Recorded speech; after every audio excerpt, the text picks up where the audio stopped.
Hi, friends. Welcome to Chapter 16.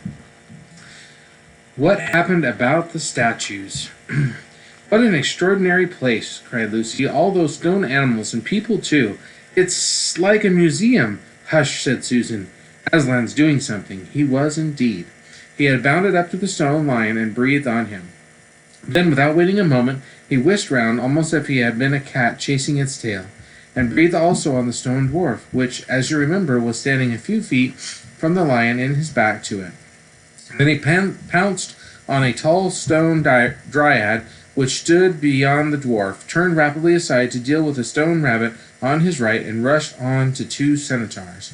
But at that moment Lucy said, "Oh, Susan, look at the lion.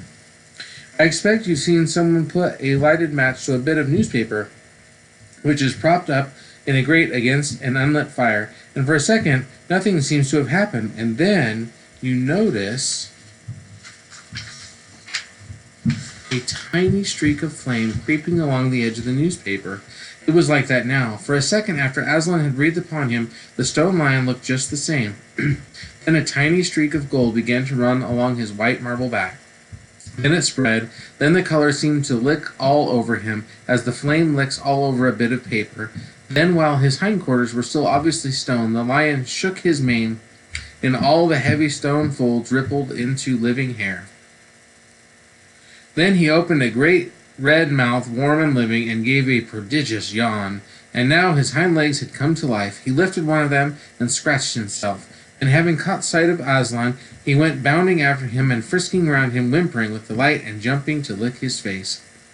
Of course, all the children's eyes turned to follow the lion, but the sight they saw was so wonderful that they soon forgot about him. Everywhere the statues were coming to life. The courtyard looked no longer like a museum. It looked more like a zoo. Creatures were running after Aslan and dancing round him till he was almost hidden in the crowd. Instead of all that deadly white, the courtyard was now a blaze of colors: glossy chestnuts, sides of centaurs, indigo horns of unicorns, dazzling plumage of birds, reddy brown of foxes, dogs and satyrs, yellow stockings and crimson hoods of dwarves. The birch girls in silver, and the beech girls in fresh, transparent green, and the larch girls in green so bright that it was almost yellow. And instead of a deadly silence, the whole place rang with the sound of happy roarings, brayings, yelpings, barkings, squealings, cooings, neighings, stampings, shouts, hurrahs, songs, and laughter. "Oh," said Susan in a different tone. "Look, is it safe?" Lucy looked and saw that Aslan had just breathed on the feet of the stone giant.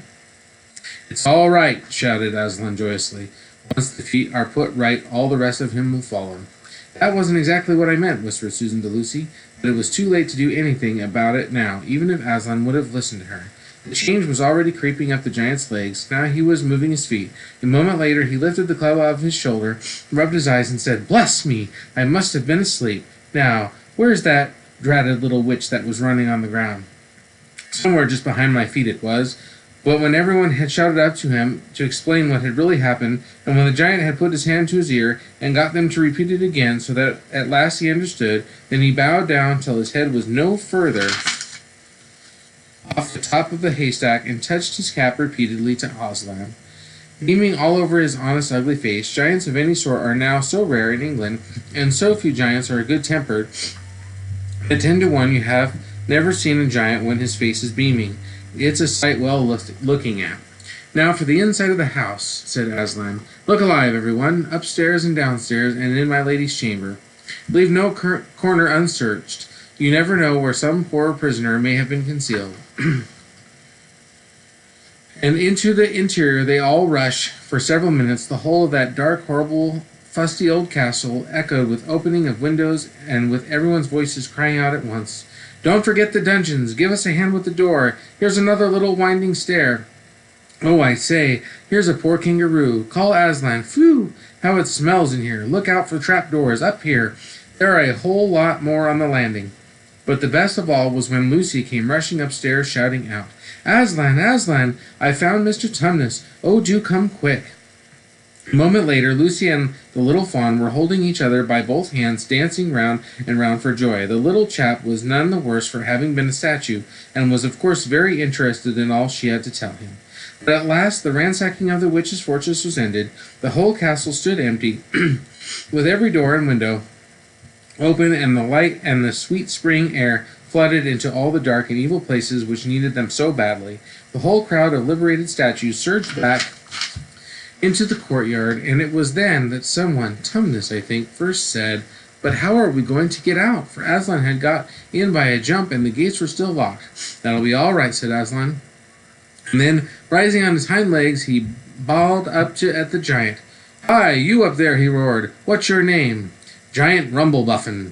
It is please your honor, if it please your honor," said the giant, once more touching his cap.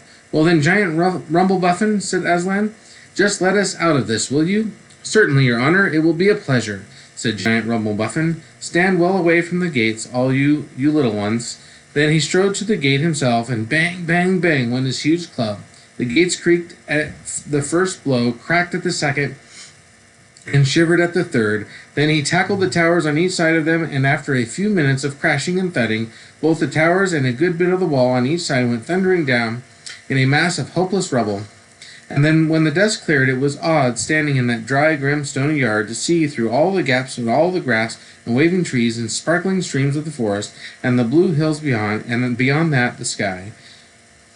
"Blowed if I ain't all a muck sweat," said the giant, puffing like the largest railway engine. "Come off being out of condition. I suppose neither of you young ladies has such a thing as a pocket handkerchief about you." "Yes, I have," said Lucy, standing on tiptoes and holding her handkerchief up as far as she could reach. "Thank you, Missy," said Giant Rumblebuffin, stooping down. Next moment Lucy got rather a fright, for she found herself caught up in mid-air between the giant's finger and thumb. But just as she was getting near his face, he suddenly started, and then put her gently back on the ground, muttering, "Bless me, I picked up the little girl instead. I beg your pardon, Missy. I thought you was the handkerchief." "No, no," said Lucy, laughing. "Here it is." This time he managed to get it, but it was only about the same size to him that a small little napkin would have been, so that when she saw him solemnly rubbing it to and fro across his great red face, she said, "I'm afraid it's not much of use to you, Mr. Rumblebuffin." "Not at all, not at all," said the giant politely. "Never met a nicer handkerchief. So fine, so handy, so I don't know how to describe it." "What a nice giant he is," said Lucy to Mr. Tumnus. "Oh, yes," replied the fawn. "All Buffins always were. One of the most respected of all the giant families in Narnia. Not very clever, perhaps. I never knew a giant that was, but an old family. But traditions, you know. If he'd been the other sort, she'd never have turned him to stone." At this point, Aslan clapped his paws together and called for silence. "Our day's work is not yet over," he said, "and if the witch is to be finally defeated before bedtime, we must find the battle at once." "And join in, I hope, sir," added the largest of the centaurs. "Of course," said Aslan, "and now those who can't keep up, that is, children, dwarfs, and small animals, must ride on the backs of those who can. That is, lions, centaurs, unicorns, horses, giants, and eagles. Those who are good with their noses must come in front with us lions to smell out where the battle is. Look lively and sort out yourselves." And with a great deal of bustle and cheering they did. The most pleased of the lot was the other lion, who kept running about everywhere, pretending to be very busy, but really in order to say to everyone he met, "Did you hear what he said? Us lions. That means him and me. Us lions. That's what I like about Aslan. No side, no standoffishness. Us lions. That meant him and me." At least he went on saying this until Aslan had loaded him up with 3 dwarves, 1 dryad, and 2 rabbits, and a hedgehog. That steadied him a bit. When all were ready, it was a big sheepdog who actually helped Aslan the most in getting them sorted into their proper order. They set out through the gap and in the castle wall. At first the lions and the dogs were nosing about in all directions, but then suddenly one great hound picked up the scent and gave a bay. There was no time lost after that. Soon all the dogs and lions and wolves and other hunting animals were going at full speed with their noses to the ground, and all the others streaked out for about half a mile behind them, were following as fast as they could. The noise was like an English fox hunt, only better, because every now and then with the music of the hounds was mixed the roar of the lion and sometimes the far deeper and more awful roar of Aslan himself. Faster and faster they went as the scent became easier and easier to follow, and then, just as they came to the last curve in a narrow winding valley, Lucy heard above all these noises another noise, a different one, which gave her a queer feeling inside. It was the noise of shouts and shrieks and of clashing of metal against metal. Then they came out of the narrow valley, and at once she saw the reason. There stood Peter and Edmund, and all the rest of Aslan's army, fighting desperately against the crowd of horrible creatures whom she had seen last night. Only now, in the daylight, they looked even stranger and more evil and more deformed.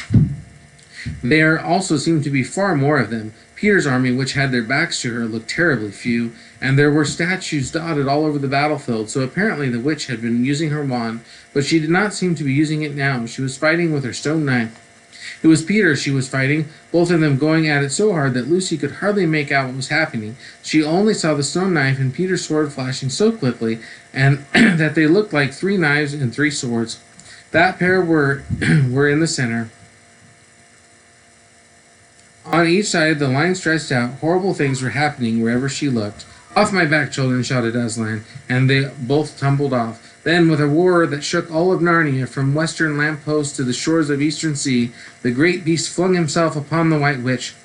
Lucy saw her face lifted toward him for 1 second with an expression of terror and amazement. Then lion and witch had rolled over together, but with the witch underneath, and at the same moment, all warlike creatures whom Aslan had led from the witch's house rushed madly on the enemy lines. Dwarves with their battle axes, dogs with their teeth, the giant with his club, and his feet also crushed dozens of the foe. Unicorns with their horns, centaurs with their swords and hooves, and Peter's tired army cheered, and the newcomers roared, and the enemy squealed and gibbled, till the wood re-echoed with the din of that onset.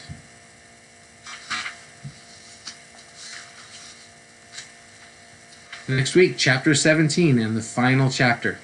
Thanks for watching.